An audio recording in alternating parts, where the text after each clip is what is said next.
Թուրքիան հերթական անգամ հայտարարել է Ղրիմի անեքսիայի անօրինական լինելու մասին, այն համարելով միջազգային իրավունքի կոպիտ խախտում։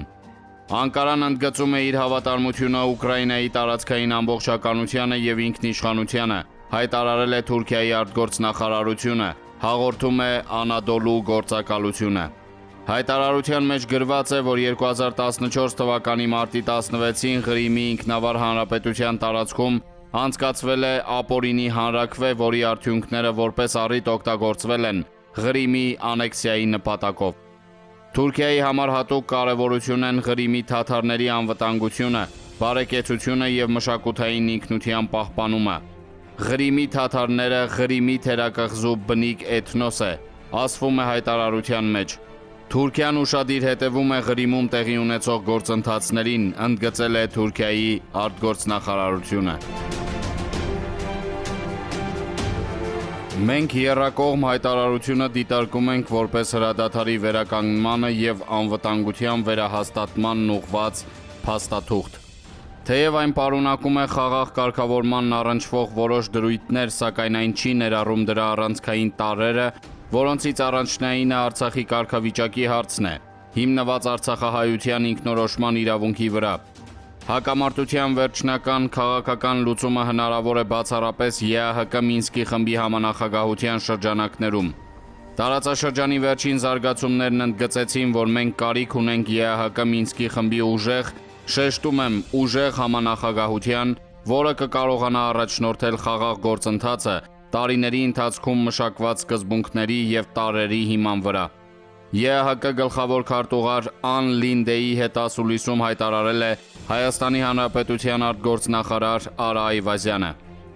Իր հերթին Ան Լինդեն ողջունել է Մինսկի խմբի համանախագահների ջանքերը գտնելու երկարաժամկետ կայուն լուծում։ Մի քանի հարցեր դեռևս կարոտ են լուծման։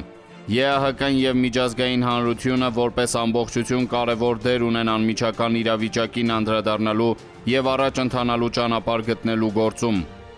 Հայաստանի Հանրապետության արտգործնախարարությունը կրկին հաստատել է, որ եռակողմ հայտարարությունը չի համարվում հիմնախնդրի վերջնական լուծում, ի տարբերություն Մոսկվայի եւ Բաքվի, որոնք հայտարարել են, որ հակամարտությունն այլևս չկա, լուծված է։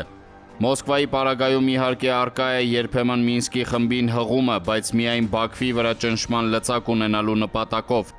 Նկատի ունենալով Մոսկվայի հեղինակած եռակողմ հայտարարությունը պարտադրվել է հայկական կողմին պատերազմով, խախտելով միջազգային բոլոր նորմերը, բացի այդ ռուս խաղաղապահների ներկայությունը եւ այլ հանգամանքներ մնում են օդում կախված վիճակում։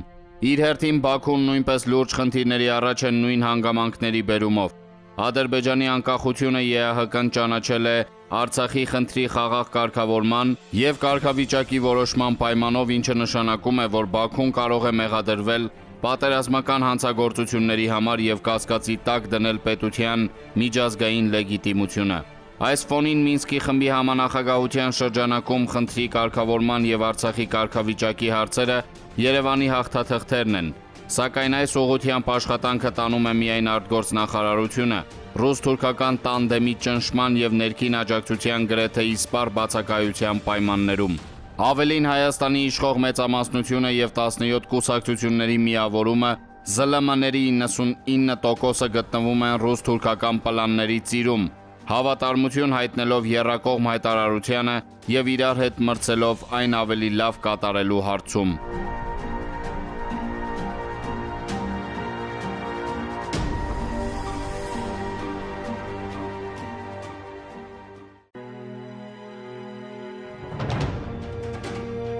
Ֆակտոր TV-ի հարցազրույցը Հելսինկյան քաղաքացիական ասամբլեայի Վանաձորի գրասենյակի ղեկավար իրավապաշտպան Արթուր Սաքունցի հետ։ Պարոն Սաքունց, արդեն 4 ամիս Նիկոլ Փաշինյանի հրաժարականի պահանջով ակցիաներ են կազմակերպում 17 ուժերը։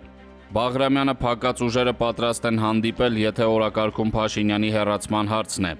Հակառակ դեպքում չեն ուզում Փաշինյանի հետ հայտնվել նույն սենյակում տեսարանի համար։ Ձեզ հասկանալի է այս ձևաչափի նպատակը, ինչով են նրանք տարբերվում Նիկոլ Փաշինյանի կառավարությունից, նրանք այլընտրանք են այս կառավարությանը։ Ես այդ ուժերին չեմ վերաբերվել այլ կերպ, քան այն, որ նրանք պետությունը զավթած մաֆիոզ խմբավորումներ են։ Ավելի շուտ իրենք հայրենիքի փրկությամբ չեն մտահոգված, ավելի քան 20 տարի իրենք իշխանություն են եղել, կոալիցիոն ձևաչափով, իշխանության մեջ լինելով, կարճատև շրջան ընդդիմադիր լինելով եւ որ սա իրենց ունեցվածքը փրկելու շարժում է, որ հենց կոռուպցիոն մեխանիզմներով են դա ստեղծել։ Բայց ինչ վտանգ է սպառնում նրանց ունեցվածքին։ Եթե սկսի գործել ապօրինի ծագում ունեցող գույքի բռնագանձման մասին օրենքը, ինչ եք կարծում, ինչ փաստարկներ են ներկայացնելու, թե ինչ աղբյուրներից են դա ստացել կամ արդյոք օրինական են այդ գույքի ձեռքբերման աղբյուրները։ Պարզ չի, որ դա մեր բոլորի աչքի առաջ է եղել եւ իրավական հիմնավորումներ չեն ունենալու։ Եթե իրականացվի արդարադատությունը, մարդու իրավունքների կոպիտ խախտումների թեմաներով, ապա պարզ չի, որ այդ ճշմարտությունը բացահայտվելու է։ Փաստ է, որ այս իշխանությունը բացառիկ ապաշնոր եղավ համակարգային փոփոխություններ կատարելու առումով, նկատի ունեմ փրկիչների ստեղծած կառավարման համակարգն արմատական փոփոխության ենթարկելու եւ առկա խնդիրները լուծելու համար պատրաստ դատական եւ կառավարման համակարգ ստեղծել, ոստիկանություն, իրավապահներ, զինված ուժեր։ Գերիներին չվերադարձնելը Հայաստան այսօր մարդկանց հուզող կարևոր խնդիրներից է, ինչու դա տեղի չի ունենում։ Գերիների եւ անհետ կորածների վերադարձը թիվ 1 խնդիրն է։ Գիտեք, 3 կողմ կա համաձայնագրի, որ պարտադրվել է Հայաստանին եւ որը ստորագրվել է այսօրվա իշխանության ոչ սկզբունքային եւ ոչ խելամիտ քաղաքականության հետևանքով։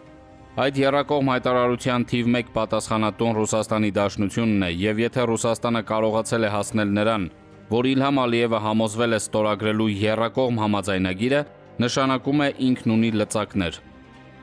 Այդ լծակները չեն օգտագործվում գերիներին վերադարձնելու նպատակով։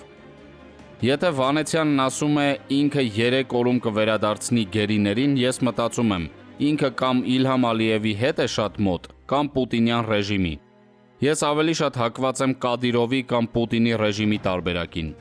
Անձնական կապերը բացարձակապես կապ չունեն իշխանություն ունենալ չունենալու հետ։ Խոսքը չի գնում ինստիտուցիոնալ լիազորությունների մասին, խոսքը գնում է անձնական կապերի մասին։